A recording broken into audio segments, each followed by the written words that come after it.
Again, thank you all so much for joining. Just a quick note about our agenda for today. We're in the welcome and introductions piece.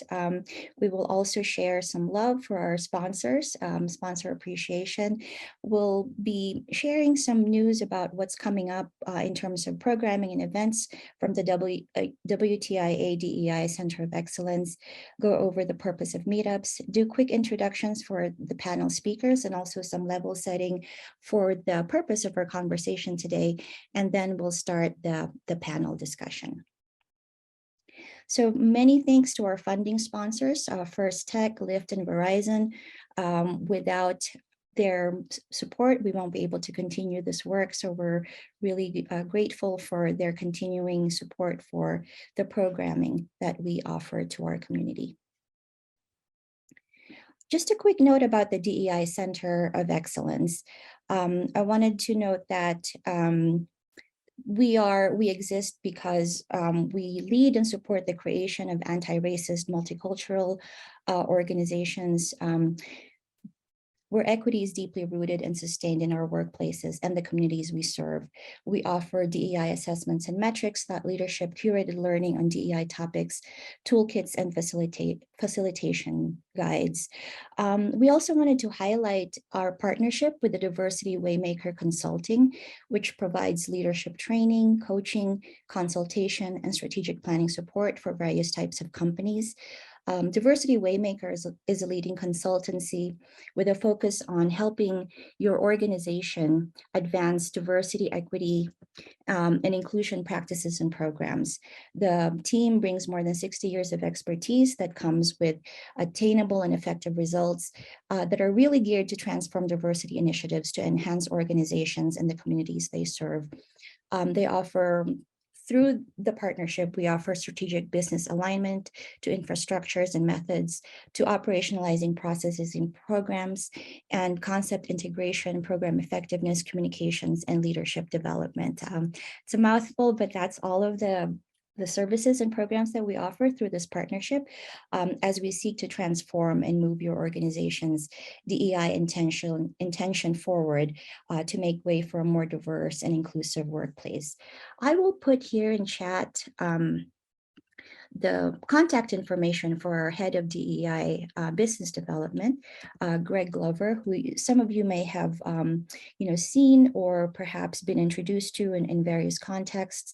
Please do connect with Greg if you have any questions, or if you'd like to chat about some possibilities or prospects for partnership, or the DEI COE providing support for your organization. The next thing that we'd like to highlight is we are hosting the second annual WTIA DEI Summit. So this event is tailored for anyone with an interest in operationalizing DEI within their organization, and it's particularly helpful and relevant for C-suite leaders, for startups, small and medium-sized companies. We're targeting human resource and DEI leaders, as well as staff who are part of diversity councils, employee resource groups, and other DEI-focused work teams that can also benefit from the conversations and discussions that are offered in the summit. The event is free to attend, and we are actively looking for sponsors right now. And the event will feature several thought leadership and best practice sessions that focus on lessons learned in DEI leadership, LGBTQ+ inclusion, disability inclusion, as well as recruiting best practices for diverse C-suite leaders. Also, I would like to note that the link to the registration will be also offered in chat. Our keynote and fireside chat speaker will be Kwame Christian, JD, who is the president and founder of the American Negotiation Institute. He is a best-selling author, business lawyer. His work has helped countless individuals overcome their fear, anxiety, and emotion, often associated with difficult conversations around race and other dimensions of identity as well. So he recently published his second book on how to have difficult conversations about race, practical tools for necessary change in the workplace and beyond. It offers tactical recommendations for using persuasive communications and conflict resolution strategies to advance DEI conversations in the workplace. His premise is that many people avoid conversations about race because of fear of discomfort or damaging important relationships or being misunderstood or being ostracized for being racist or being discriminatory. And so the book is really focused on offering some practical techniques for making these crucial conversations easier and more productive. And that is also what we will hear from him during his keynote, as well as the fireside chat that he will have with our Chief Diversity Officer, Yolanda Chase. I also just wanted to mention that under Kwame's leadership, the American Negotiation Institute has coached and trained several Fortune 500 companies on how to apply fundamentals of negotiation to corporate success, beyond the DEI conversation, more general conversations regarding negotiation and coaching and training as well. So just wanted to highlight that for you. That is happening on November 10th. And we will have more information on the registration page, but please do reserve your seat. The event is free to attend, but registration is required. So moving on to the purpose of our meetup today, just wanted to highlight that one of the key things that we'd like to do here is to educate ourselves and our teams fully on implicit bias, and share with each other best practices on how to effectively recruit, develop, and retain people of color, and share ideas on how to build a lasting change in behavior among ourselves and our companies with the goal of delivering more equitable outcomes in the workplace. So before we begin, I just want to offer a frame to our conversation today. So as mentioned, today is the first day of Hispanic Heritage Month, which is celebrated each year from September 15 to October 15. Many of you know that the Cultural Heritage Month celebrates the histories, cultures, and contributions of American citizens whose ancestors came from Latin America, which includes the Caribbean, Central, and South America. So the month-long celebration coincides with the Independence Day from Spanish rule for Latin American countries. September 15 is significant because it's the anniversary of independence for Costa Rica, El Salvador, Guatemala, Honduras, and Nicaragua. And in addition, Mexico and Chile celebrate their Independence Days on September 16th and September 18th, respectively. The theme for 2022 Hispanic Heritage Month is Unidos, Inclusivity for a Stronger Nation.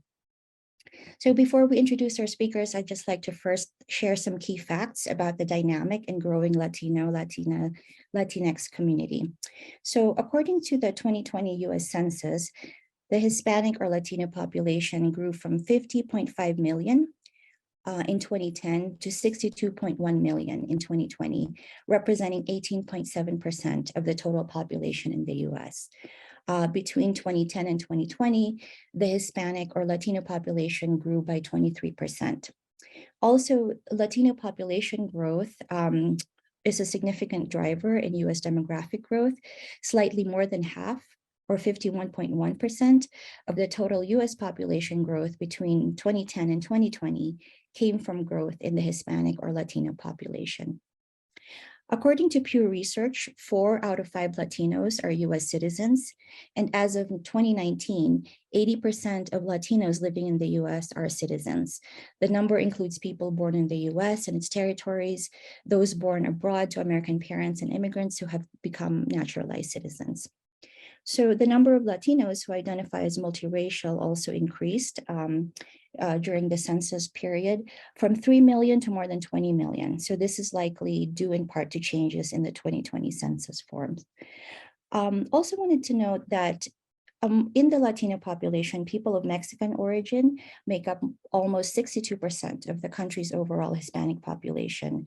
The next largest groups are those of Puerto Rican origin, and the fastest population growth among US Latinos has come among those with origins in Venezuela, Guatemala, and Honduras. However, currently there is still a lot of underrepresentation of Latinos, Latinx in STEM careers and leadership roles across different industries. There's a 2020 study that found that white women comprise 28.8% of the US tech workforce, while Latinas hold a mere 2% of jobs in STEM careers. Also, the Hispanic Association for Corporate Responsibility notes that Latinos accounted for only 4% of large US companies' most senior executives in 2021. So clearly, with these demographic trends that we're seeing, workplaces need to pay more deliberate attention to hiring and retaining Latinx employees and supporting them to advance in their careers. So our conversation today centers the lived experiences of our panelists in navigating and succeeding in workplaces where people from diverse Latinx identities are underrepresented. So really looking forward to hearing their viewpoints and their experiences about how they overcame challenges and seized opportunities to offer important lessons for those of us who are wanting to create more inclusive, equitable spaces for people of diverse backgrounds. I'm going to stop sharing my screen as I'd just like to talk through some quick introduction for our esteemed panelists. So as I mentioned, this meetup is designed to highlight the lived experiences of our high-achieving Latinx leaders and professionals in technology and other industries. First, we'd like to introduce Eli Juarez, born in Monterrey, Mexico, raised in Brownsville, Texas. She completed her PhD in molecular and medical genetics in 2016 at OHSU in Portland, Oregon, and currently lives in Seattle and works as Associate Director for Application Development at Twin Strand Biosciences. Next up is Mayra Morgan, a user experience researcher at JP Morgan Chase. Mayra has deep experience in higher education, earning her PhD in social sciences.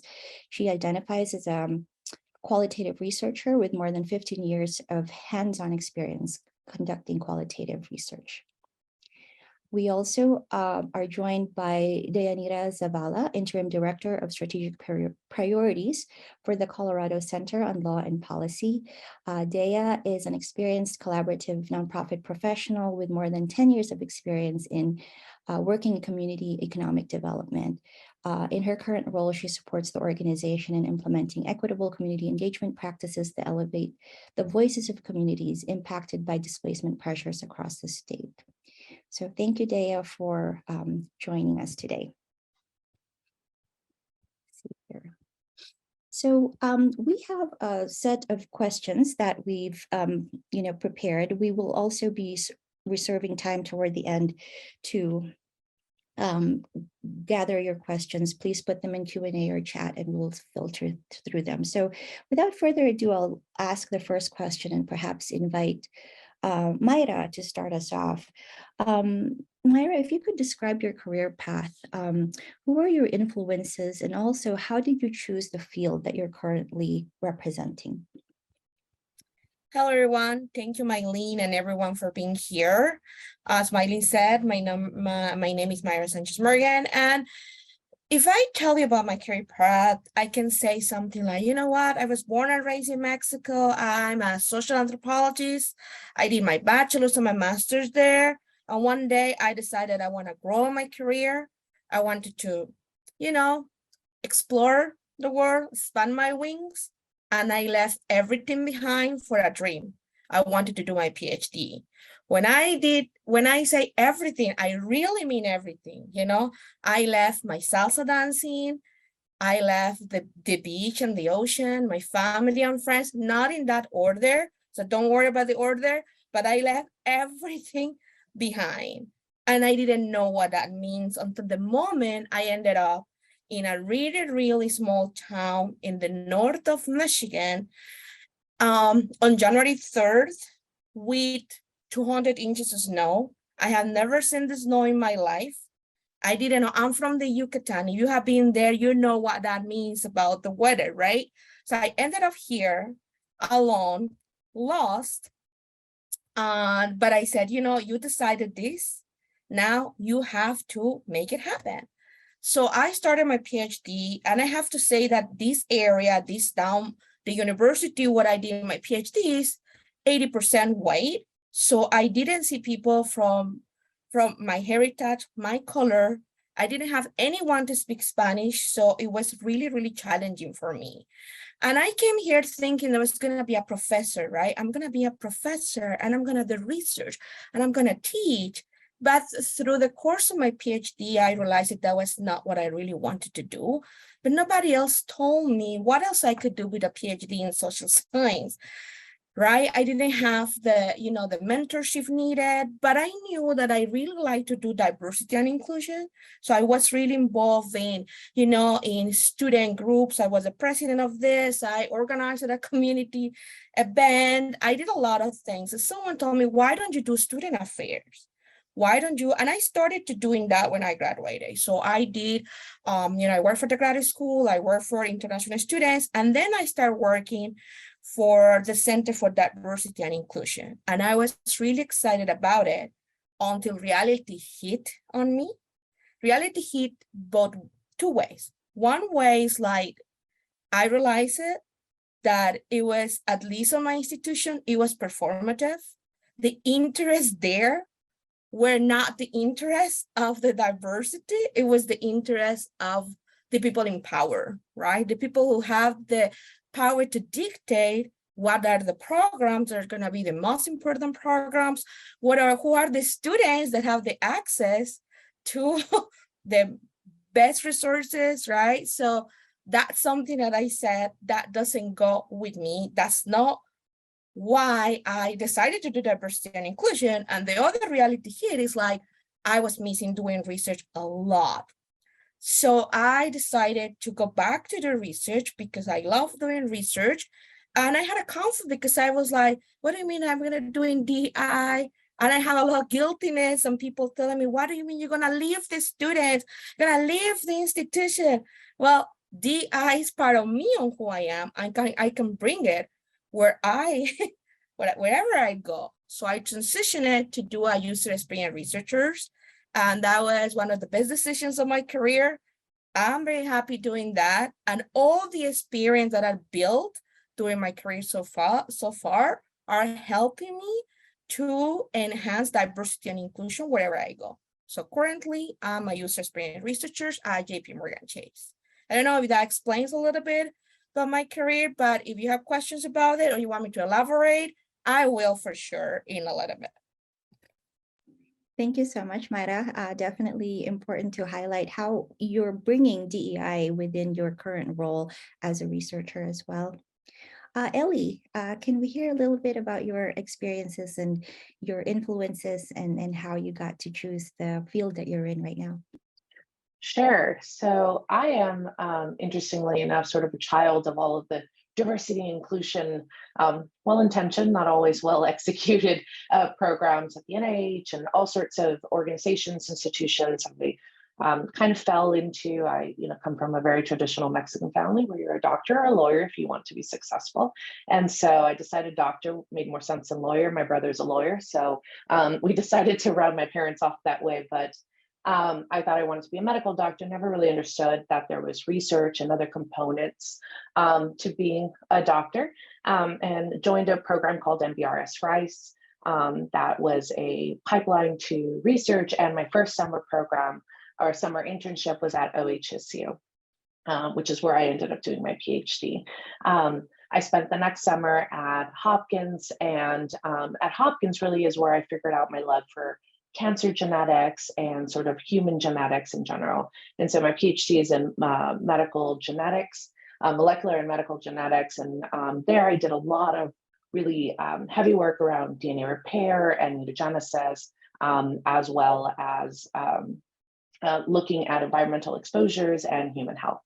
And also during, I think at OHSU, it was sort of a culture shock. I grew up in Texas. I'm originally from Mexico, and Portland's very white. And so it was very obvious that I was the only Latino doing a PhD at OHSU for the bulk of my years there, at least within my pretty large umbrella program. And that's really where I started doing a lot of my diversity work.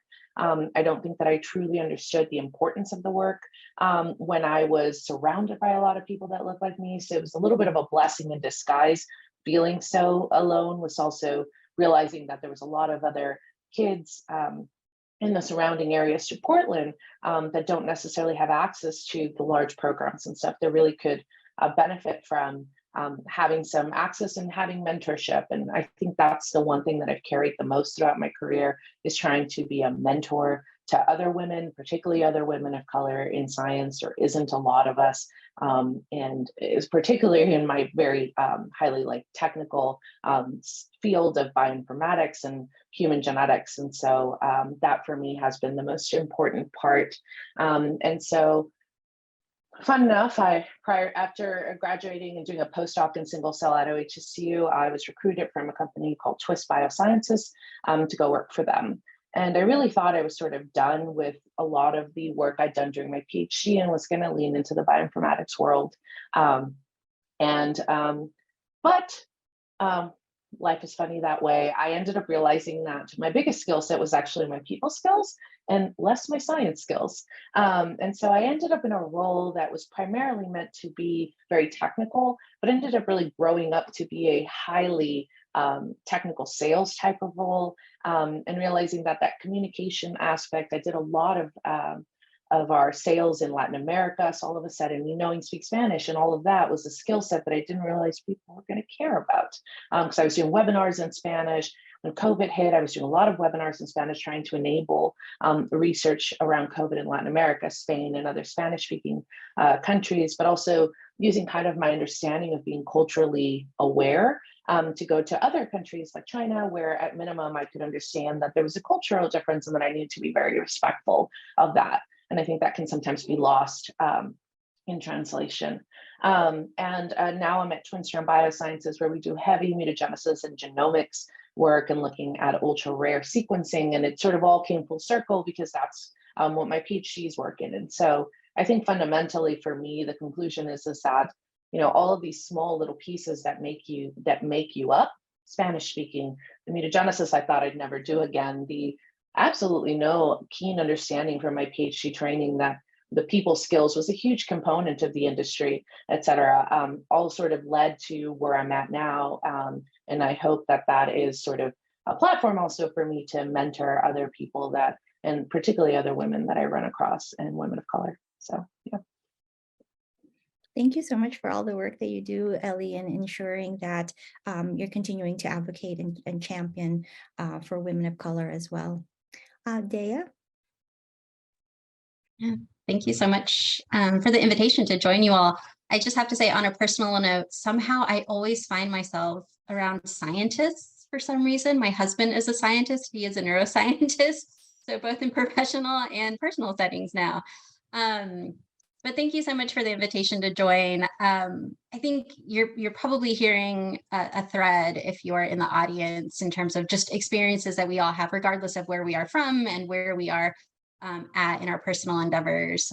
And that thread really being finding that path and whatever that path is. And it really is a bit of a journey for folks in the Latino community, because we're often seen as this monolith, which I know we'll get to here in just a second.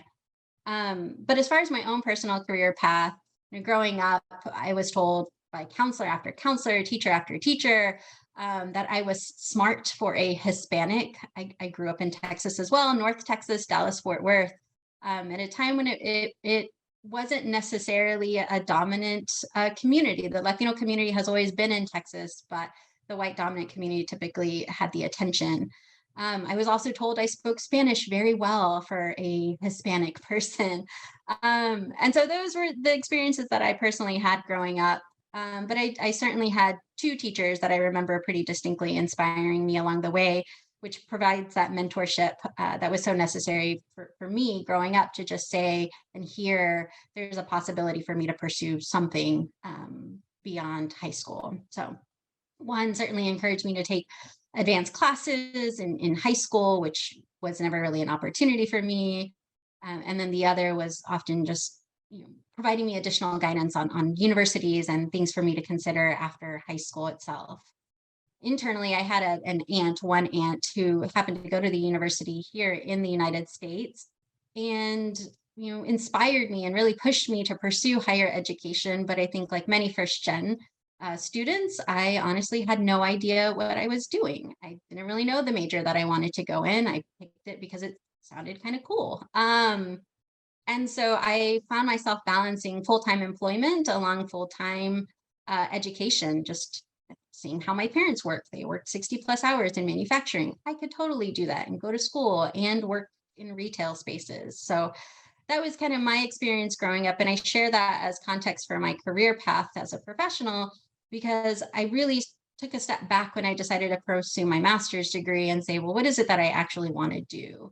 And that's when I found myself personally tapping into my roots. And when I say my roots, it really is thinking about my family history and community building and community wealth building.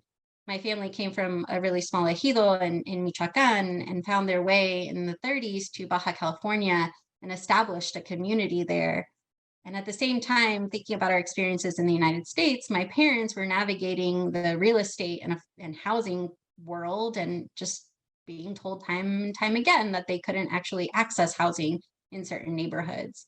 So from my perspective, and kind of as that oddball out here in this conversation coming from the nonprofit sector, that's really what kind of drove me to the path of working in affordable housing, community, wealth building, and thinking about how the policies and the systems that we've set up in our country really present barriers to all folks having access to different economic opportunities, and really thinking about, well, what are those opportunities or what are those policies that we need to chip away to really unlock and open potential for all folks, regardless of Latino, Black, Indigenous communities, but ensuring that everyone has the opportunity to create wealth and have that self-determination. Thank you so much for that context, Dea, and definitely not an oddball in this conversation, because some of the conversations, a lot of the conversations that we have in DEI are about intersections, right? The intersections of culture and class and all of the different dimensions of identity that we find ourselves in, especially professionals of color in workplaces. So definitely really appreciate the context that you provided and sharing your experiences and your influences. So kind of taking us to the next question, which is related to the work of, ensuring that we bring our full selves to work as, cultural beings, etc. I wanted to ask, and perhaps we can start with Ellie this time. As a Latinx professional, how important is it for you to bring your ethnic identity and heritage to the workplace? If it's, and why or why not? So. Yeah, so for anyone who knows me knows I'm quite a very, I guess, stereotypically outspoken Latina, and that's doesn't really stop at work. But for me, I think the most important part is representation and having that sort of space. I've spoken to, like I said, mentorship is probably the most important part of me, but even just taking up space in a room, that to me has always been a super important part, be that when I was doing my graduate work, in which it was important to advocate about, I think, something that Maida said, not being performative in our DEI efforts, and being very conscious about the work that we were trying to do to pat ourselves on the back versus actually work that would help and enable more students that we were trying to recruit. And that, moreover, we weren't only trying to recruit students to check off a box and say, hey, look at us, we have 5% or 1% or whatever, but that actually we were creating infrastructure to support those students to actually be successful. Recruiting is easy, supporting people from diverse backgrounds and doing so in a way that's both culturally aware, but also not demeaning in any way is super duper important. And so I try to just, in industry, it's a little bit different because you have these very large HR departments that do that kind of work, but I try really hard to at least advocate for being very careful about bringing DEI work or DEI training that is actually useful. And I think all of us have sat through DEI trainings that are just clicking through little pictures and being like, this person says, and you can very much tell the stutter shock pictures that were used and the keywords that were used to find said pictures. And so I think just continuing to speak out loud, but for me, more importantly, providing mentorship and network for people. Network makes such a difference in biotech. And so being there as a resource for network of other friends to continue to promote people of color in our industry is very exciting. And I think a lot of the place that I really try to hone in on is continuing to just make sure that there's just more of us taking up space in the room. Thank you for that, Ellie. Dea? Yeah, this was such a great question, and it really had me taking a little bit of a step back and really reflecting on my heritage and my identity beyond what people outwardly see. And a couple of things came up for me in terms of how do I bring my heritage to the workplace, to wherever I show up. And this is really building on something Ellie mentioned. The organization that I work for is incredibly focused on repairing relationships with communities that we work within, and focused on equitable community engagement. And oftentimes when we talk about community engagement, whether you're in an institution, a nonprofit, for-profit sector, it's very check the box. And from the perspective of residents, it feels and it is known to be check the box. And so, my heritage shows up in my work because I want to engage in authentic relationship building with organizations, with people. I want to understand what are those barriers that you're facing to engaging with an institution, whether it's your local government or in an organization like mine, a nonprofit, but helping us to better understand and be those advocates and champions and allies alongside you. I think the other piece of my heritage that I tend to bring is translation. Translation, not in the literal sense of translating English to Spanish, but being able to take complex information and break it down into really digestible pieces of information and nuance. And that's oftentimes a skill set that goes unnoticed, especially in first generations and in others, folks that speak multiple languages, because we're able to take that information regardless of the language and ultimately make it more approachable, ideally for a different audience, and shows up a little bit more differently than I think folks actually recognize. I think the other thing that really stood out for me in terms of this question is, again, just speaking to the fact that we are not a monolith.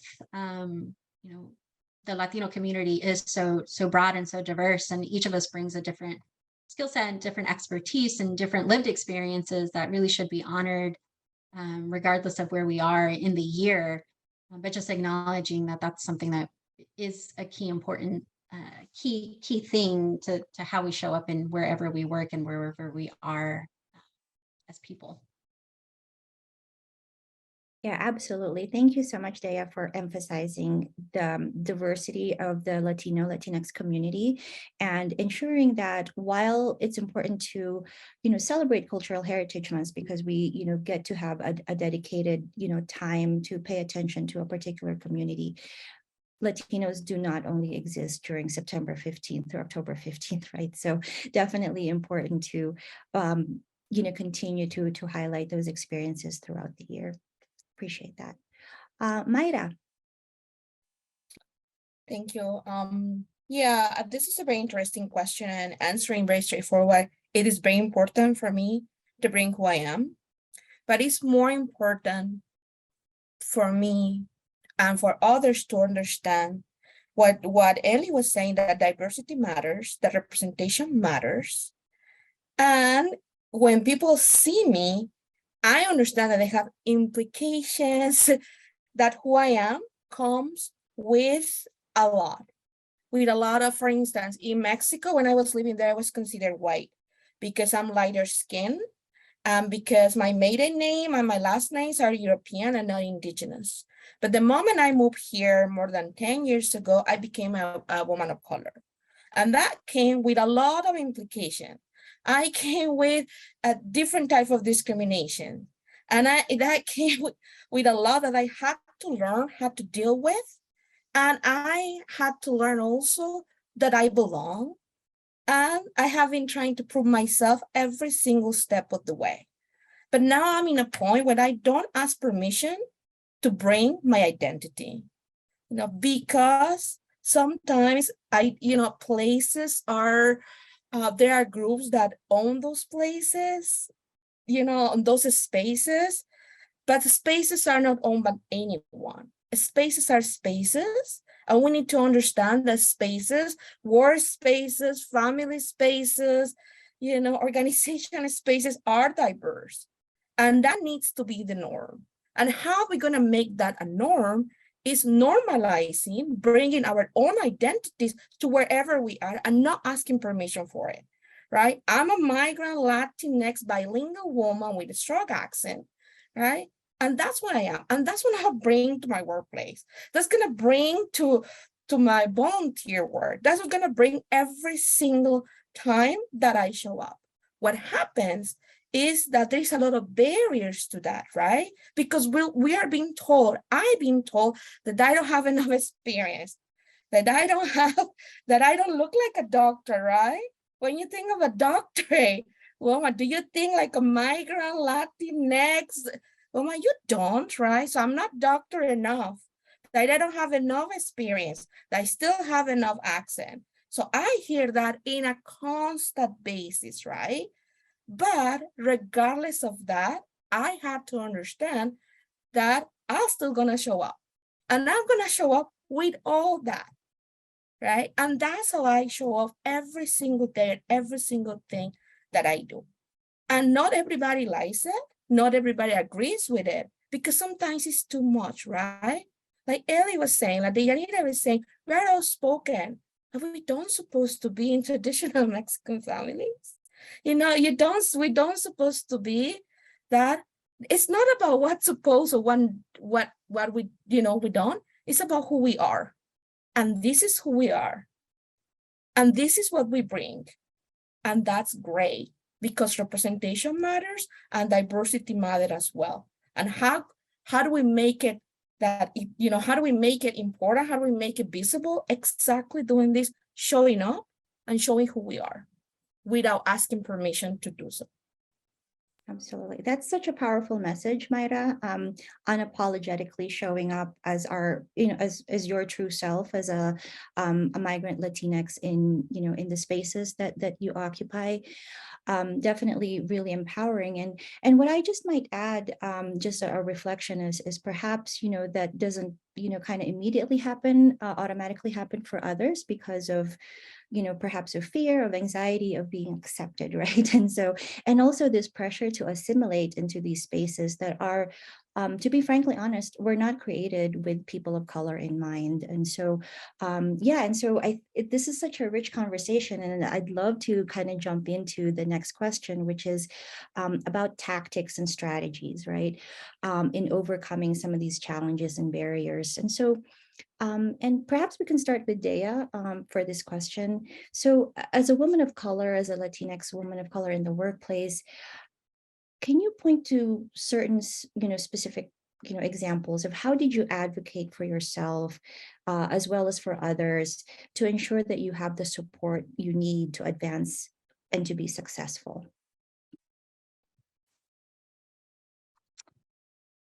Yeah, I mean, I would be lying if I said learning to advocate for myself came naturally. It most certainly did not. I mean, I really had a lot of mentors guide me along the way, especially early in my career, and not just mentors, but even coaches that would really help me to see those missed opportunities that I had, and missed opportunities being potential projects or potential committees that I could have sat on or should have sat on. And I think having that kind of guidance very early in my career and folks helping me see my own missed opportunities led me to thinking strategically about how do I, as I step into leadership roles, bring others up with me, and others being other women of color, people of color who don't traditionally have a seat at the table. And how do we maybe even break that table a little bit to just create a new one? And so I think for myself, as I think about my current role and even how I've supported folks, anytime I get a committee, I often get tapped to sit on different committees. And sometimes I know it's because I'm a person of color. Other times it is because of my expertise. but I'll often ask other staff members if they want to engage in that committee or that working group and give them a voice and give them an opportunity to shine and bring their perspectives.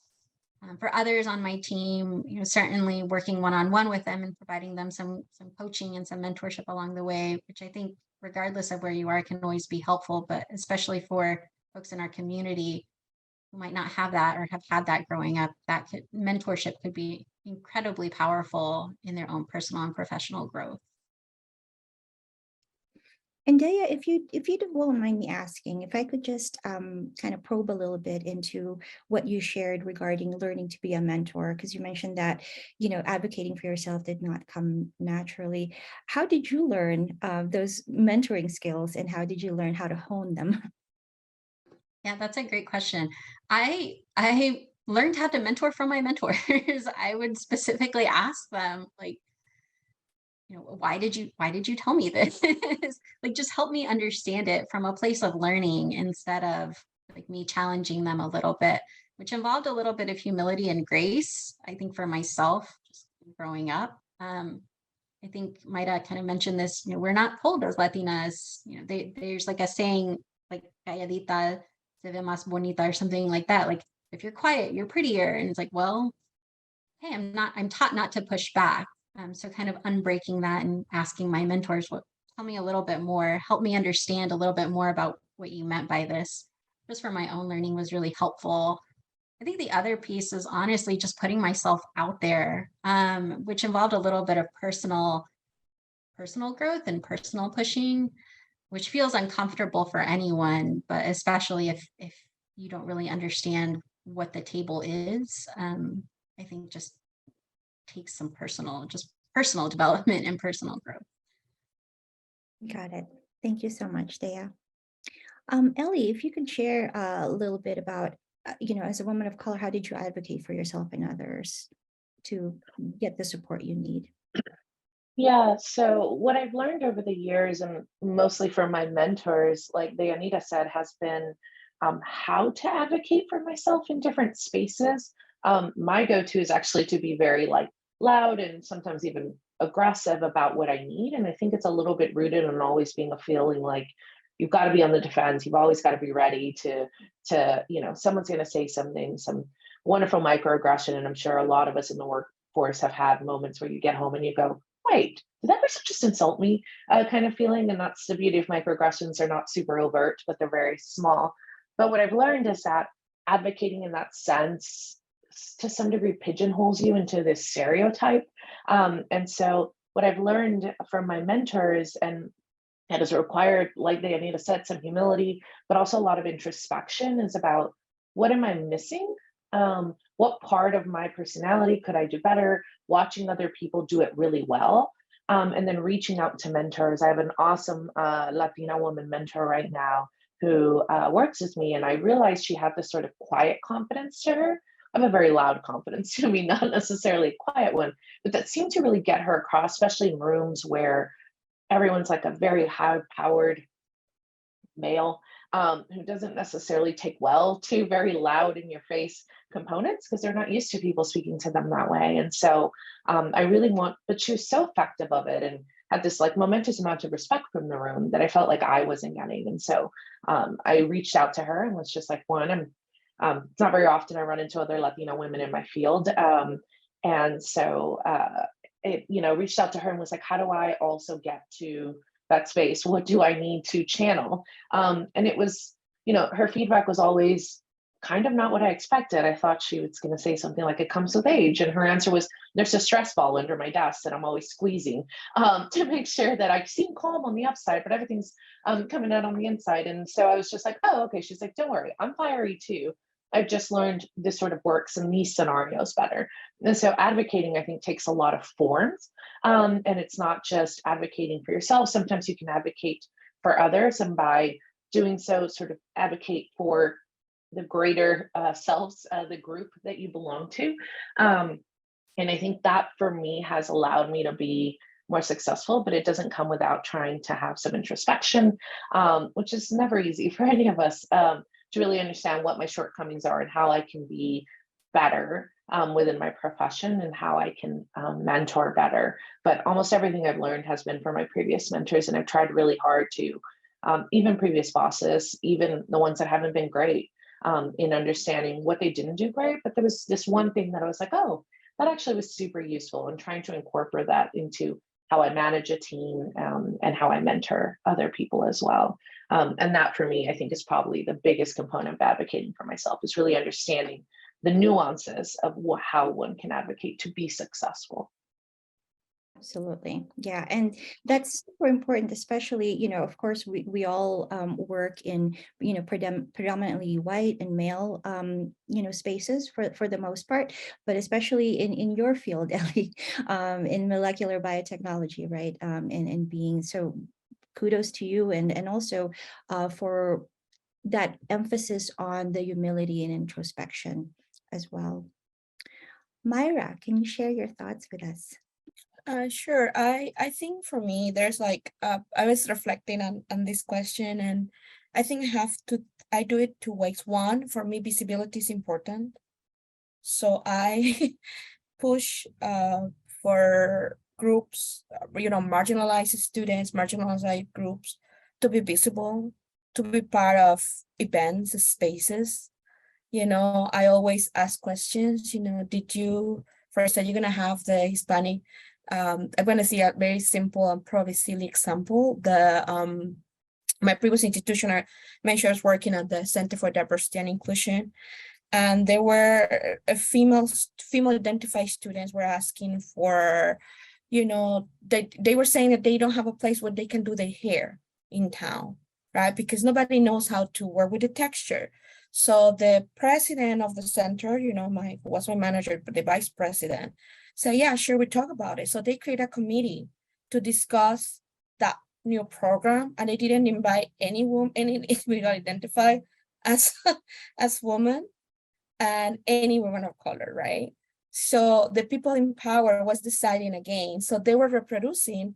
So I was outspoken, and I just asked a question. It was not a question meant to create discomfort. I just asked who decided who will be in the committee and why there is no, and I know that sometimes asking these questions can be uncomfortable, but are necessary from my point of view, right? Because if we don't start asking those questions and push those boundaries, we're not going to, for me, that's an advocacy tool. Start pushing a little bit, not in a place of war, it's in a place of conversation.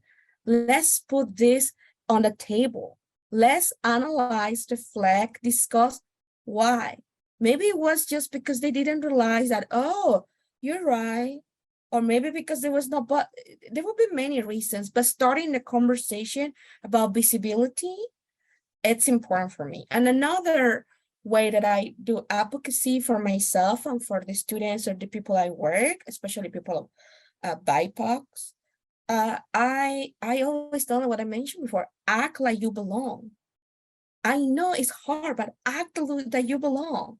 You don't need, act like you belong. I used to tell the students, you're here not because anybody, you're here because you're smart. You're here because you apply and you got the admissions to be here. You're a graduate student because you have a career to be here. And yes, the moment you step in this country, the way they're gonna see it, they're gonna necessarily treat you. But your way to respond is act like you belong, right? Act like who you are. You're a professional Black woman that is here doing a PhD because you're smart. You're not a case of charity. So this kind of change of mindset, I work a lot with the students of the people I work, right? This kind of, let's work together, let's support together to change also, starting from us, and start acting. Even, the saying, fake it until you make it. Sometimes you really don't feel that you belong. The Yanira were saying, right? I know they're just inviting me because they need a woman of color there, because they need the numbers, because they need things. Sometimes it's right for my expertise, but still show up, right? It's still learn. And another way is there are resources out there. Learn about them. Look at the policies of your company. join groups in your company, be visible. I know it's scary to be visible. I know it was very scary for me. I was not always like this, right? I learned to be like this. My experience made me. And I want other people, women of color, Latinx, or Latin women, when they, I don't know, hear me, see me, not because I represent, they see someone who made it. They see someone and they can see, well, maybe I can do it too. Maybe I belong too. When they see Ellie, when they see the Yanira, they can see that too. But it's important to be visible, right? It's important to act like we belong, to be visible, and to continue doing what we're doing, the mentorship, the dialogue, bring those conversations to the table of all the spaces that we are. Why? Because we belong. And we have to show that, as I said, without unapologetically, we have to show it. So that's how I advocate for myself and for others, visibility, organizing events, joining with invitations like this, visibility, belonging, act like I belong. And I also do what I said, what are the resources that I have out there that I can use or that my students can use? They are not perfect, but they are there, right? It's a step forward. So what are the resources, organizations, people, mentors that I or other people, students can connect and use? So I do some work on that as well. So that's what I do. Absolutely. Thank you so much, Mayra, for pointing that out and also for emphasizing the importance of sort of working on ourselves as professionals. At the same time, also perhaps there's an opportunity there to work on the systems that we operate in to ensure that those systems are inclusive and are welcoming as well of diverse identities, which leads us to the final question for our panel today. And perhaps with this, we can start with Ellie. What specific advice do you have for HR or DEI professionals? Most of the people that are on our call today are, linked to HR or DEI or leading diversity, equity, and inclusion efforts or functions in their organizations. What specific advice do you have for them to create inclusive workplace culture for top talent such as yourself? Yeah, so I think this word is super cliche at this point in time, but it really does mean something, which is intersectionality. I think everyone in the DEI space says that word a lot. And again, going back to it being sort of performative, it almost feels like at this point, but truly understanding all of these things, like I'm a scientist, I'm a woman, I'm a queer woman, I'm brown, all of those things are true. And not one of them is sort of a predominant personality of mine. And the reason I say that is also like being super mindful of not exhausting your DI people. For me, at least, I've been in spaces before where I was literally the only Latina. And it's a running joke in my family because I'm obviously very white complected, I have colored eyes, etc. But I was on every poster on campus for DEI. It was me, just the brown kid, kind of thing. And it was exhausting sometimes to just be there in every, sort of like, oh, we have donors coming, here's our brown kid, kind of thing. And so being super, I think, cognizant of that aspect also, that it's exhausting. And for all of the people that are the single or the couple of people that are the DEI in their particular institutions, particularly at small companies, et cetera, I think it's also okay to say no. For me, there was a lot of guilt in saying no, in being like, well, but if I don't do it, if I don't mentor these kids, then they're going to end up with a mentor who isn't culturally competent, and then they're not going to get the best possible experience. So I'll do it, and I'll do it in spite of me. I'll do it in spite of trying to write a dissertation, in spite of, mentor 36 students and then do the website because I don't want them to buy stock images of Google's people of color. And so all of that. And so I think it's really important that, we don't put all of the work of creating an inclusive environment on the people of color. I think that's something that often happens. And it's not my it's not my place to educate necessarily. And so while, of course, I want to be helpful and it's something I feel exceptionally passionate about, I think understanding those things, understanding that people's intersectionality like helps them modulate all sorts of things in their lives. There's places of the country I don't love going to, not because I'm a woman of color, but because maybe I'm a queer woman, or places in the world I may not visit altogether. And so all of those things, it's not one or the other. And just being really careful about exhausting your resources. It's a lot of really hard work, and it's emotionally draining sometimes to be in that space. And when you're the only one continuing to be the poster child, it doesn't make you feel better. People think it's some sort of honor, but it really, it's a running joke in my family that there's all these posters at my institution with me, and I am probably the least brown looking person they could have photoshopped so aggressively that I look so unbelievably white and blonde in it. And so it's just, yeah, so just be very careful of those resources because they're not finite, and we will do it to our point of exhaustion. And that's a little bit of the guilt and the thing that I always try to work on and think about and reflect upon. If I have the time and the space without hurting myself, but still being able to help others. Yeah, absolutely. Thank you so much, Ellie, for noting that. And, you know, with both of our experience in OHSU, I totally get what you are mentioning, as well as there's been some, you know, conversations in this forum about ensuring that people who are asked to volunteer for DEI roles are compensated for them, right? Organizations typically don't do that. However, it's super important to ensure that there is, you know, like a financial aspect to the volunteer roles that we ask people to do. So thank you. And being really mindful of time, I just wanted to give space to both Dea and Mayra to answer that final question as well. Okay. So I have like two. I want to try to be quick. One is like review your procedures and your policies, and ask yourself or your organizations, who are those procedures or policies benefiting or supporting more?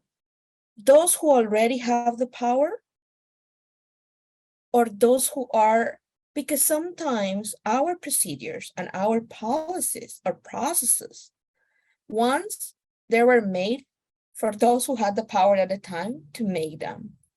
So if you do that and you don't go back and look at them, you will continue reproducing those models of who has the power or who is disempowered in your own organization, right? So go and look at them. And the same way we say it in US researcher, being the user to the center of the design. So, and then when you look at them, ask yourself, if your diversity policies have those underrepresented minority groups in your company at the center of them, who is at the center of them? So that's my advice. Go and look at them, have that conversation, because we all here, wherever we work, we have policies, right? We have procedures, we have programs. And someone created those, but who did it? Maybe it's time to start conversations about it and to put the people who are traditionally being disempowered and supposed to benefit from it at the center of those policies, programs, and projects. Thank you. Thank you, Mayra. I would Dea, just add, yeah, go ahead. yeah, no, I think everyone made such amazing points. I mean, I want to double click on the stipends and compensation for folks because oftentimes they're tapped and that participation often goes unnoticed, and it's really that soft labor and invisible labor that folks are giving. I think the only other thing I would add to what everyone said is to be open to dialogue and expect discomfort. These are not going to be comfortable conversations. In fact, if you're sitting in comfort, then you aren't pushing yourselves far enough to really explore how your organization could be more inclusive or equitable if that's what your organization is working towards. So I think having the theme of today, which I've heard several times, is humility, but having that humility in part of this conversation is really critical to really building an equitable and inclusive workplace culture for everyone. Wonderful. Thank you so much, Dea. Ellie and Myra, for sharing all of your authentic comments and your experiences and sharing them with our audience. We still have a few folks that have hung on. So just looking at chat to see if we have any questions that haven't been answered. And in the interest of time, I know that we've gone over a couple of minutes. Are there any other final comments that you'd like to share before we jump off? I just want to say thank you for the invitation. I think I'm grateful. We're grateful and honored for these spaces. Thank you. Thank you all who made it happen and for give us this space as a dialogue. I hope this conversation continues. Thank you so much. Absolutely. Thank you so much. Wanted to be respectful of everyone's time. Appreciate your participation. Take care, everyone.